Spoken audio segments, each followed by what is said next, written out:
At the beginning of love, well, how long does that last? Welcome back to The Place of Places, a chapter-by-chapter analysis of William Saroyan's 1972 memoir, Places Where I've Done Time. Today, we turn our focus to Chapter 6, 1881, Broadway, San Francisco, 1938. Ah, love is in the air, or at least lust.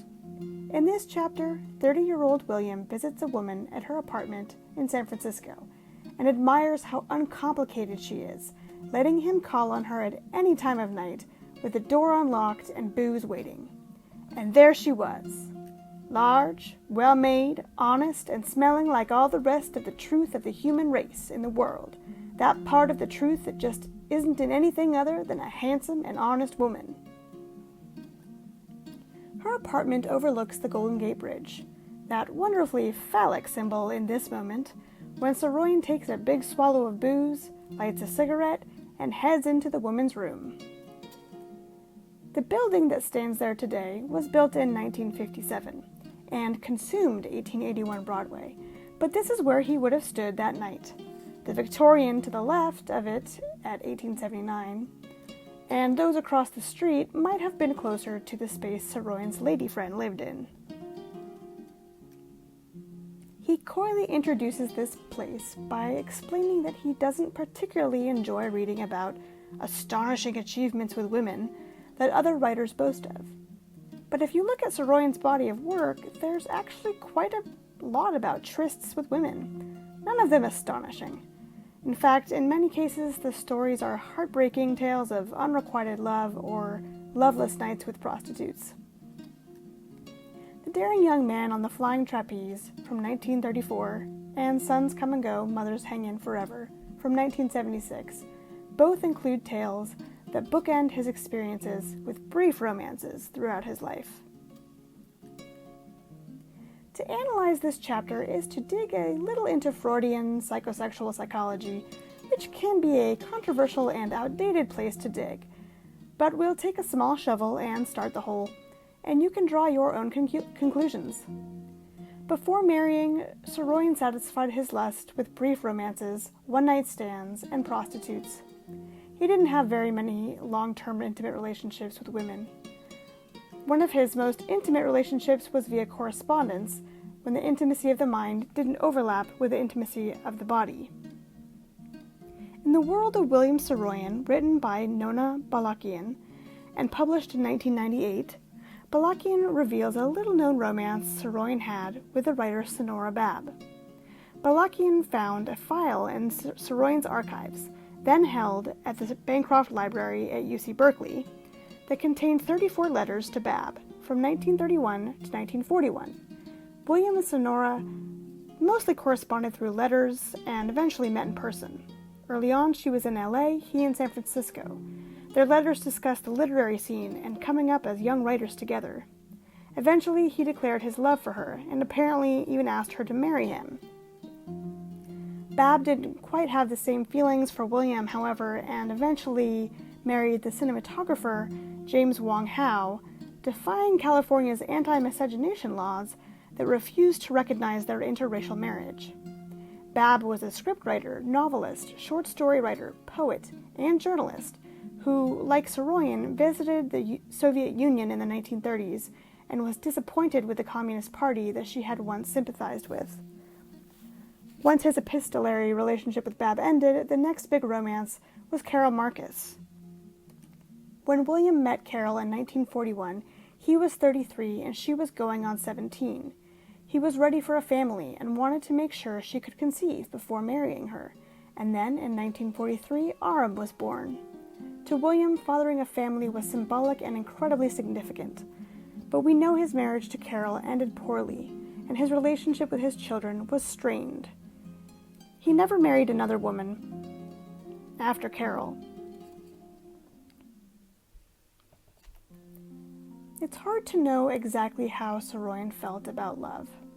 There was sometimes a disconnect between what he wrote and how he lived. His son Aram described life after his divorce from Carol as belonging to the threat-free, almost impersonal domain of the call girl. In his memoir, Last Rites, Aram claims that being orphaned at 3, William's emotional development was arrested, and that he was never able to form intimate relationships in his life. That's perhaps beyond our scope, but we do know that Saroyan loved women. In Saroyan's writing, he frequently describes his worship of womankind. This is in his fiction and nonfiction. Sons Come and Go, Mothers Hang In Forever has quite a few references to Saroyan's relationship to women as a young man. He writes about passing by prostitutes when he was a newsboy in Fresno.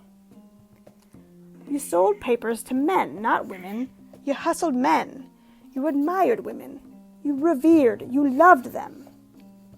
And I tended to worship the girls I wanted to love, and this made trouble for me.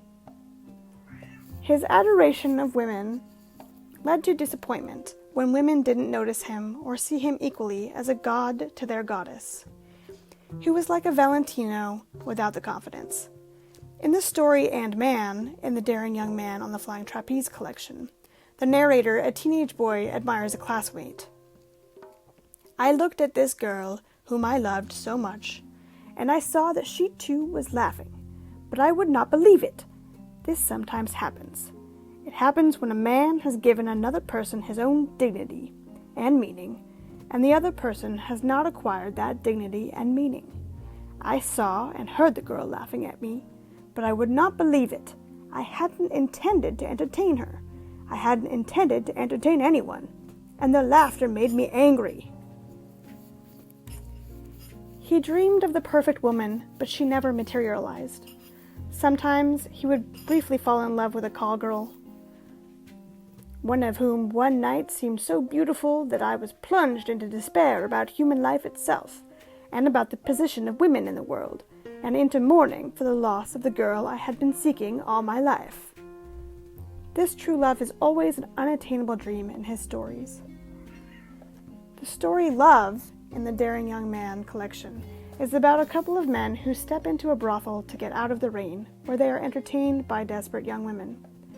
The protagonist, Pat, starts to feel emotional about one of the girls and wants to rescue her. This idea of rescuing call girls shows up in many of Saroyan's stories, and of course, there's the beloved hooker with a heart of gold, Kitty Duvall, from The Time of Your Life. Ultimately, he is always unable to save them, but these women were of great interest to Saroyan. Balakian claims that early on, passion in Saroyan's work has less to do with sexuality than Platonic humanism, and that when sex does appear in his stories, it's a banal physical manifestation that takes the form of sheer lust. She calls this his idealized harlot, a social human scar that arouses compassion but leaves no tangible residue of a relationship behind. This Platonic humanism may include Saroyan's desire to be a patriarch. A man with many powerful matriarchs in his life, he may have wanted to play a role that he never had in his life. In Sons Come and Go, he writes, "The hell with Christianity, America, monogamy, and all the rest of that baloney. I want a lot of women pregnant by me, so that my sons and my daughters will be the whole human race." When it comes to Balakian's idealized harlot, this is evident in his prostitute characters, but also as the female characters who seduce the male protagonists, making them lose their minds with hopes and expectations, and then the relationships fizzle. Two examples include the stories 1, 2, 3, 4, 5, 6, 7, 8, and Love Here's My Hat, both written in the 1930s, and both about intense romances that drive the male protagonists crazy. In the case of the former, the hope and expectation of having a house and a life with a woman he barely knows fades and leaves him in emotional shambles. In the case of Love Here's My Hat, a passionate romance makes the lovers sick until they can only contain themselves by being apart. Rarely is there a story in Saroyan's oeuvre where love is simple and satisfying. But that's the history of love songs and love stories. They don't tend to focus on healthy relationships. This chapter has a different tone than some of the others. sort of confessional.